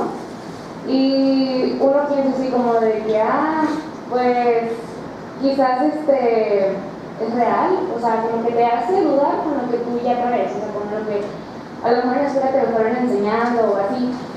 Y empiezas como a tener esas dudas, porque lo arman de tal manera que te la puedes creer, o sea, encajan las cosas o te hacen creer que encajan para que creas con a lo mejor ese tipo de conspiraciones o así. Entonces eso se me hace como muy interesante, porque pues realmente te hace que te salgas como de tu área, ¿sabes? Bueno, y eso mismo te hace pensar sobre si realmente, o sea, estás bien o estás mal. Si ellos son los que se equivocan, no tú eres el que te estás equivocando. Otro comentario es, bueno, es que tengo así como tres, perdón. Otra parte es que mucho tiene que ver ahora las nuevas como carreras que vienen siendo los programadores y los diseñadores de interfaces, porque ellos se dedican básicamente a que cuando están programando las aplicaciones, ellos son los que acomodan de tal manera que se haga algoritmos. Ellos son los que manejan eso. Y los diseñadores, que son los de UX, normalmente ellos hacen investigación como de campo, investigan a las personas, a los posibles usuarios, de que, por ejemplo, que te gusta, o sea, te hacen como la aplicación a tu manera. a como te guste, a tus facilidades, por eso te investigan, o sea, hacen como pruebas, hacen los diseños de tal manera que entres a la aplicación y digas, no, pues está rápida, está lo que yo quiero, es cómodo, ¿por qué? Pues porque a lo mejor te entrevistaron, o cosas así. Y pues esto, la recolección de datos que ellos hacen las aplicaciones, las nuevas aplicaciones más atractivas, porque ya están como investigadas, o sea, ya saben lo que uno está buscando y las hacen tal cual para que nos agrade.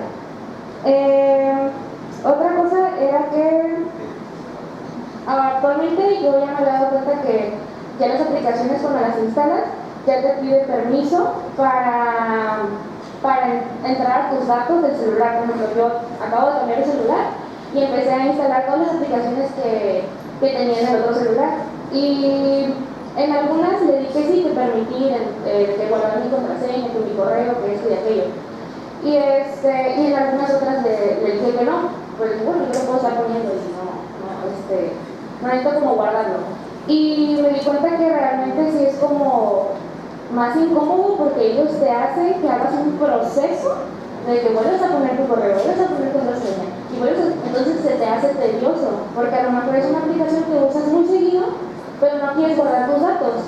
Entonces, al final caes en guardar tus datos porque te hacen un círculo tedioso y a veces tú quieres como rápido investigar, rápido checar, rápido. Entonces, al final como que a veces dices, bueno, ya lo voy a guardar y cedes. Entonces, son como cosas como así bien importantes que poco a poco me he dado cuenta, y sobre todo porque, por ejemplo, estoy estudiando comunicación y yo sé que a lo mejor tomo, o sea, por todo lo que he estudiado, por todo lo que he visto, por todo lo que he investigado y todo, me he dado cuenta que así funciona por la carrera, pero estoy segura de que mi hermano no sabe que así funciona, porque él tiene 16 años, es de bachillerato y lo que le importa es estar en el celular. Pero, más bien es como, ese es mi comentario, gracias.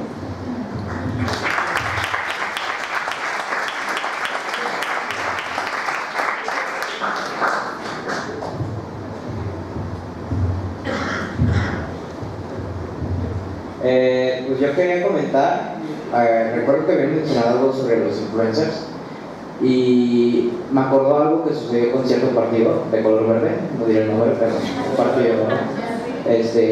Que pues hizo convenio con varios influencers, igual estrellas ya de Azteca, de televisoras, y aquí mi pregunta es, creo que hubo una sanción, no recuerdo bien, pero comentaban que los influencers eran más como un amigo virtual, ¿no? Que generaba esa cercanía. Y yo antes lo veía, pues, como, bueno, cuando sucedió eso, pues, lo veía como, bueno, realmente son famosos, son personas que idolatramos. Es como algo que pasaría si le pagaran a Eugenio Derbez, por ejemplo, que es un actor o un famoso, ¿no? Pero ahorita que comentaron eso, de que te generaban esa cercanía como de amistad, ahí ya es algo peligroso, ¿no? No sé si podrían comentar al respecto qué legislación hay para evitar recaer a ese tipo de problemáticas.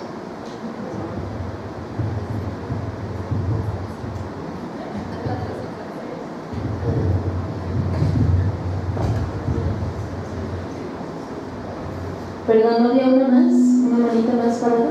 Yo voy por ahí. Hola, buenas tardes. Yo quiero más que nada hacer un comentario acerca de lo que hablaban, que recibimos lo que queremos de estas plataformas, y quiero comentar lo que es un caso de, pues no voy a decir nombre, pero una persona, un alto mando, que o sea, es una persona ya grande. Y por ejemplo, yo lo comento con mi familia y dicen, ay, qué payaso, ya tiene una cuenta de TikTok y es famoso, y a mí me da mucha risa, o sea, a mí me agrada y yo lo consumo, como no consumo a otro pues candidato, y lo tomo en cuenta más que nada por eso, por mirarlo en TikTok, que pues está como hacer TikToks de la chaviza. Entonces yo digo, no manches, o sea, ¿a dónde emigró esta persona para lograr llegar a nosotros, quienes somos los próximos votantes? O sea, quienes vamos a elegir. que va a regir, pues como quien dice, nuestra vida, porque son ellos quien ponen, como ya lo mencionó, quien gobierna y no recuerdo bien la palabra, pero es quien tiene el poder. Entonces yo identifico esas cosas en este momento porque la verdad yo no busco nada para votar o todo eso, yo no lo busco, o sea, yo los conozco nada más porque los veo en TikTok o en las redes sociales y es todo.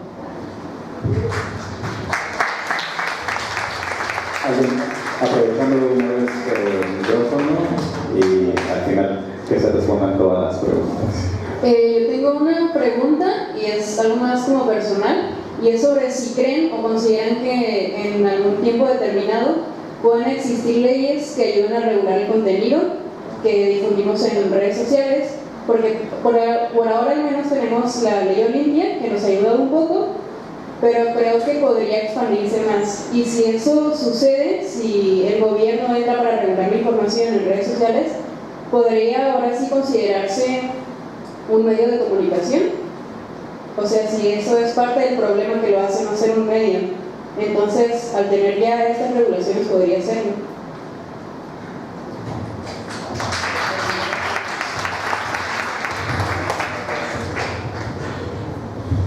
Buenas tardes, soy Verónica de Comunicación. Respecto a un comentario que escuché sobre que, bueno, yo lo había escuchado antes, sobre que todo lo que los usuarios posteamos en redes sociales pues ya son parte o son dueños como tales de la información que nosotros subimos. En el caso de los gobiernos que tienen sus páginas oficiales en los cuales dan todo tipo de información, en mi caso estoy realizando una investigación sobre las mañaneras, ¿existe algún tipo de ley o no sé, que proteja como tal a los gobiernos en cuestión de derechos de autoría en todo lo que ellos publican? O sea, siguen siendo el contenido que ellos suben como gobierno, ¿tienen cierto poder como tal el gobierno sobre esa información o sobre ese contenido? ¿O de igual forma aplica como para todos los demás el hecho de que ellos sean como tales los dueños y puedan utilizar su información como ellos quieran? En el caso de que puedan utilizarla a favor o en contra, hasta de ellos mismos como tal, como de gobierno. No sé si me explican más.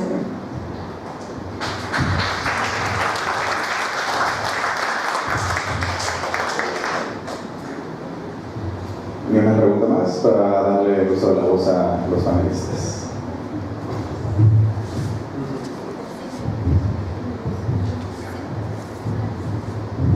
Bueno, me dijeron que soy una de los influencers, entonces sí. Bueno, primero, una de ustedes, de las primeras intervenciones, mencionaba que si eran muchos clics se aburrían.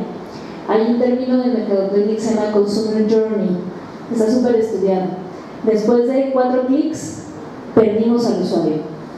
Entonces, casi todas las aplicaciones y las páginas que te invitan a hacer una acción específica tienen menos de 3 clics. Y es parte de la lógica para que tú cedas pues lo que tienes que ceder, ¿no? Y hay todo un rollo de mercadotecnia justamente para saber cuál es tu viaje como consumidor. Bueno, respecto a los influencers, sí recuerdo el caso que dices, también hay otro de color naranja, muy famoso. Y bueno, ¿cuál es el asunto? Ellos, según recuerdo, y porque volví al caso, se sancionó al usuario, hubo una sanción al partido, corríjanme si no, pero no a la red social. O sea, esa es la diferencia. Es decir, si somos nosotros, decimos algún acto de difamación, alguien nos va a buscar que paguemos por nuestro acto de difamación y probablemente lo logre, o por sanciones como tratar de mover el voto hacia un lado u otro cuando estamos en veda electoral, y a quien va a caer el castigo es a nosotros, pero no a la red social. Y ese es el cuestionamiento que hace o sea, básicamente ellos son intocables. Esa es la propuesta de la autora. En el caso específico de los influencers, está estudiado que sí existe un poder de influencia sobre ciertos sectores de la población en ciertas condiciones y puede ser peligroso, era tu pregunta. Sí, y depende de cómo lo abordes. Por ejemplo, en mi caso, lo que yo estudio son consumos publicitarios y cultura publicitaria y youtubers. Y justamente uno de los argumentos que hemos utilizado en el transcurso de investigaciones, pues sí, o sea, hay que estar alertas porque lo que nos dicen pues tiene un impacto específico en la vida de ese usuario y tendríamos que tener una mirada lógica para esto que consumes en TikTok, por ejemplo, pues está pensado para qué y desde qué perspectiva. Efectivamente va a conectar contigo y tiene que ver también con el perfil de consumo. A lo mejor tú no lo buscaste, pero estás en el rango de la mayor carta de votantes en México. Entonces, pues de alguna forma tiene que llegar el mensaje. Si ustedes son los votantes que definirán las elecciones en los siguientes años, pues vamos buscando estrategias que nos acerquen a nosotros como políticos a ustedes. Esa básicamente sería mi respuesta. Pero sí, en el caso de los influencers hay muchísima literatura que sí habla de los riesgos que conlleva este tipo de figuras que tampoco están reguladas. Incluso las marcas, hay marcas que se la piensan, porque hay influencers que cuando los contratan las marcas no las tratan no están asociados a los valores que la marca quiere proyectar. Y es todo un tema.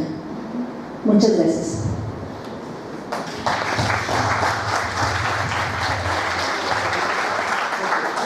A ver, sobre lo que pregunta Melissa respecto a que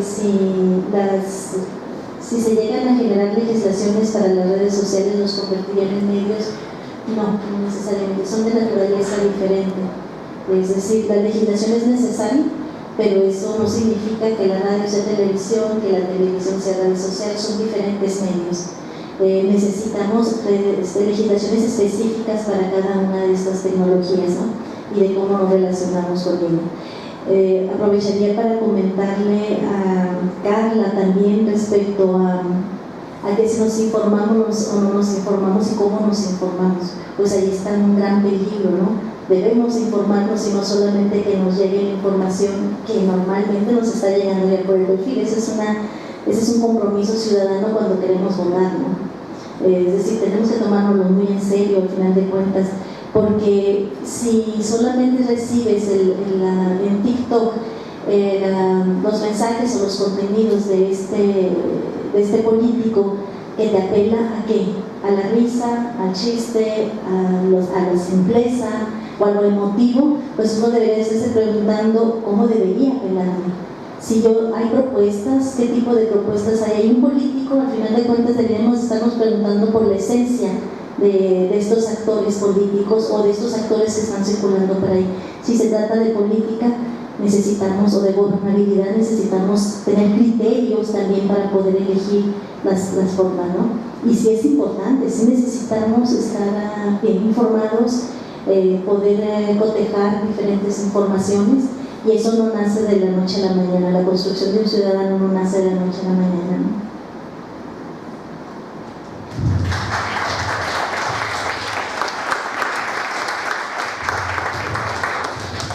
Bueno, también abundando sobre lo que preguntaron varios, la regulación en Internet ha sido un poco más que imposible. Sí hay ciertas, las mismas redes tienen, como les decía Cindy, sus reglas comunitarias, ¿no? Por eso no vemos en YouTube, sobre todo, desnudos, ¿no? Vemos violencia directa, etcétera.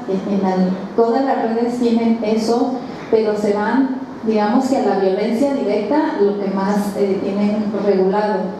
Y muchas cosas se cuelan, ¿no? Tienen sus ejércitos de sensores, o no sé cómo le llaman, pero se les llega a ir por algunas horas algún material así y ya tiene un efecto, ¿no? Entonces, y finalmente la gente hace muchos trucos, para tener ahí todo lo que quisieran, ¿no? Incluso pues ya ven, se habla de la red de internet negra, ¿no? Como la Deep Purple, donde encuentras hasta armas y muchas cosas que en la otra red deberían estamos viendo, ¿no? Entonces es súper complicado y de ahí su problemática. Hay instituciones, empresas que han trabajado sobre el lenguaje, sobre códigos de ética.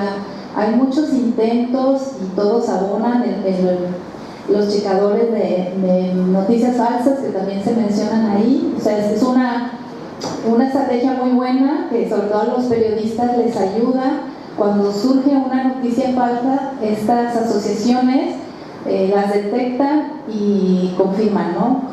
Contrastan la información y dicen esta noticia es falsa, y sobre todo los periodistas recurren a este tipo de publicaciones, pero lo que se menciona ahí es que ellos no lo pueden evitar, ¿no? Aparece algunas horas y hasta que no corre. Ya cuando tú desmientes la información, ya mucha gente lo da por hecho, ¿no? Y nos pasó mucho con COVID. Hubo muchísima información falsa que se coló, ¿no? Y algunos se enteraron, no, eso no es verdad, pero una gran parte se quedó con eso y queda en tu inconsciente colectivo, ¿no? Sobre todo esto que con las vacunas tenían algo que te generaba que se te quede un plomo en el cuerpo y que te van a manipular, ¿no? Muchas creencias que vienen de lo mágico y que ya no deberíamos tener, pero que ahí llegan a aparecer, ¿no? En las redes sociales y que son muy peligrosas. Y bueno, algo que también de lo que no hemos comentado mucho, bueno, las estrategias vamos a ver de políticos en TikTok, pues, ¿no? Mucha gente va a llegar ahí y no lo vamos a poder evitar, ¿no? Está de moda la cultura snack, que le llaman, ¿no? El consumo de cosas chiquitas, rápidas, que también tiene esa conexión con nuestra parte neurológica. Aquí nos faltó un psicólogo, pero todo está relacionado con nuestras emociones, ¿no? Somos ansiosos, ¿por qué? ¿No? Porque tenemos esta dinámica de vida. Entonces, una de las estrategias que hay para no caer en ello es, bueno, la alfabetización digital, es decir, que investigues mejor, que sepas cómo consumir estos medios. Y por ejemplo, desde la cultura de paz también se promueve la desconexión, ¿no? Que no estés conectado a ciertas horas, ¿no? Evitar lo más posible para darte momentos de paz interior, porque eso nos genera mucha ansiedad, ¿no? De estar conectados, y la verdad es que es muy saludable. Un dato también, los que trabajan en Silicon Valley, todos los que hacen tecnología, les prohíben a sus hijos tener celulares. ¿Por qué será?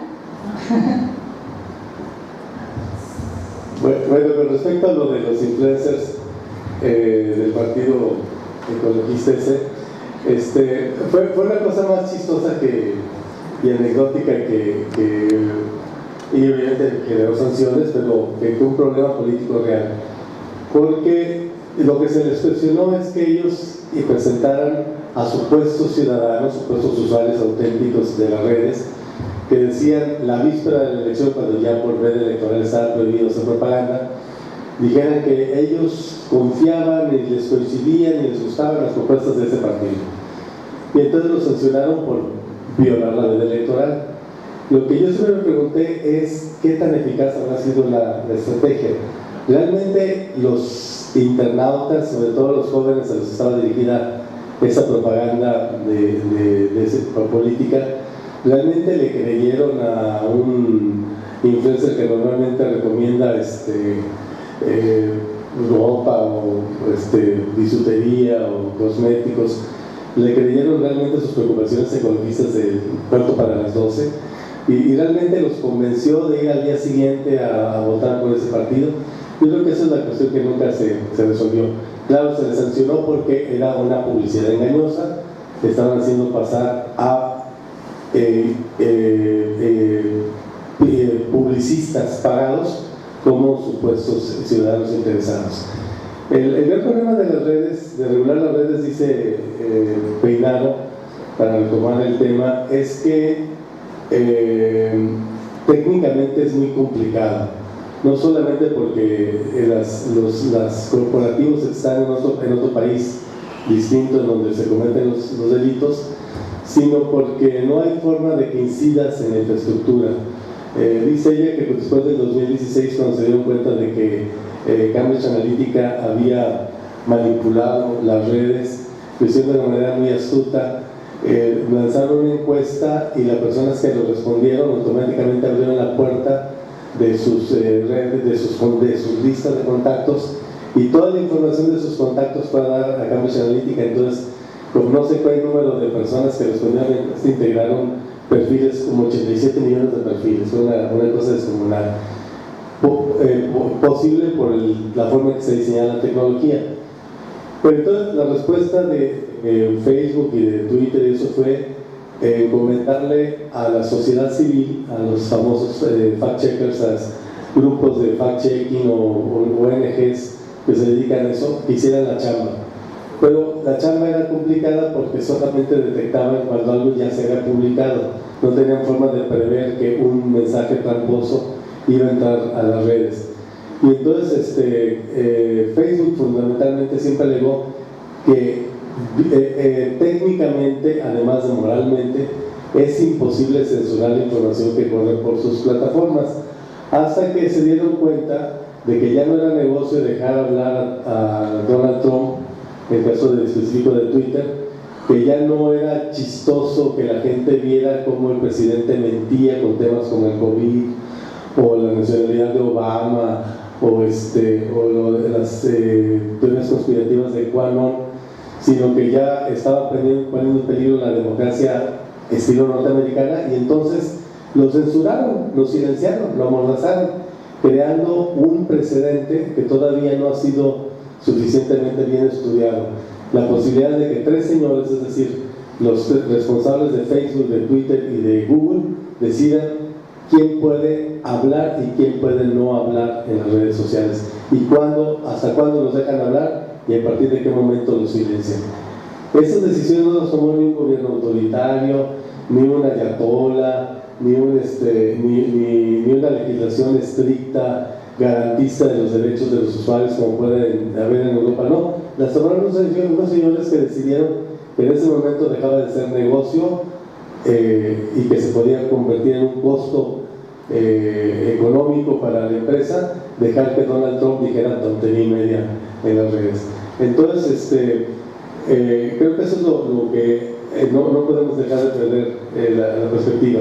Finalmente, con respecto a cómo van a ser usadas las redes sociales ahora en las campañas electorales, pues sí, seguramente habrá un señor Constitución que decida hacerse chistoso y haga TikToks y demás.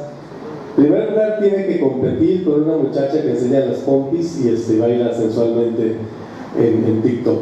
Si logra ser suficientemente competitivo, generar estos ¿cómo dices? Los snacks, ¿no? Pero ¿cuál será la palabra en español? Estos bocadillos, estas golosinas audiovisuales, como para poderse meter en la competencia con los contenidos más frívolos, pues enhorabuena, ¿no? Habría que darle un premio de publicidad política, de mercadotecnia política.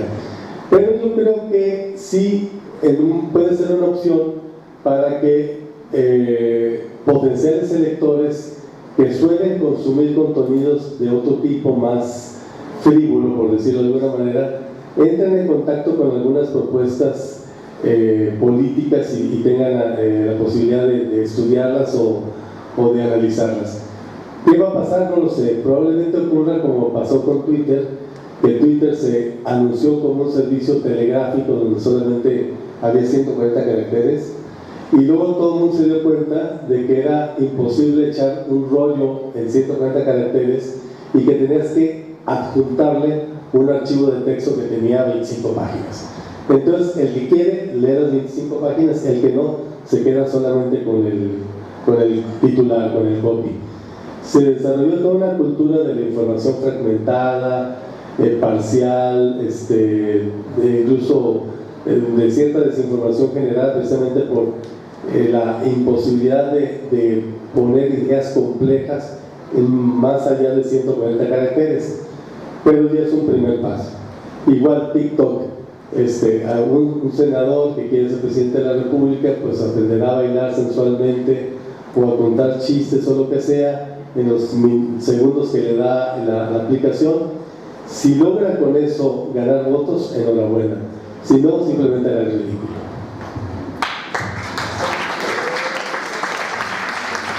Nada más un comentario para Verónica. Fíjate que así como faltó alguien en psicología, también nos faltó alguien en legislación. No tengo la respuesta para tu pregunta, pero prometo averiguarla.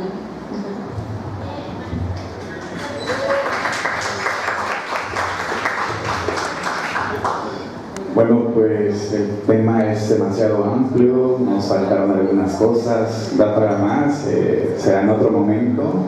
Agradecer enormemente a todas y cada una de las personas que han hecho posible la realización de este foro, a nuestros 4 panelistas de manera muy especial, a todos los estudiantes de esta facultad y por supuesto a las autoridades, a la directora Ava y por supuesto a Carmen Zamora, que estuvo muy al pendiente para poder llevar a cabo todo esto. Le pido de manera muy especial que nos acompañen a la doctora Ava y por supuesto a la licenciada Rosa Elizabeth Carrillo Ruiz, quien es consejera del Instituto Electoral del Estado.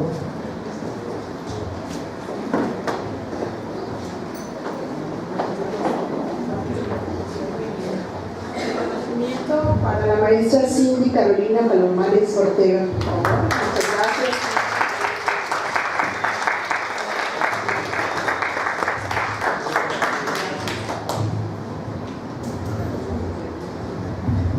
También muchas felicidades por estas ponencias para el licenciado Alberto Carvajal Berber.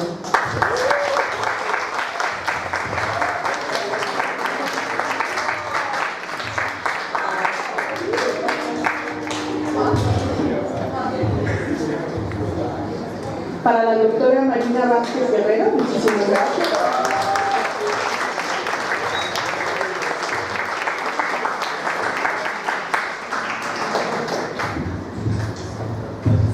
Y para la doctora Ana Isabel Cermeño Flores.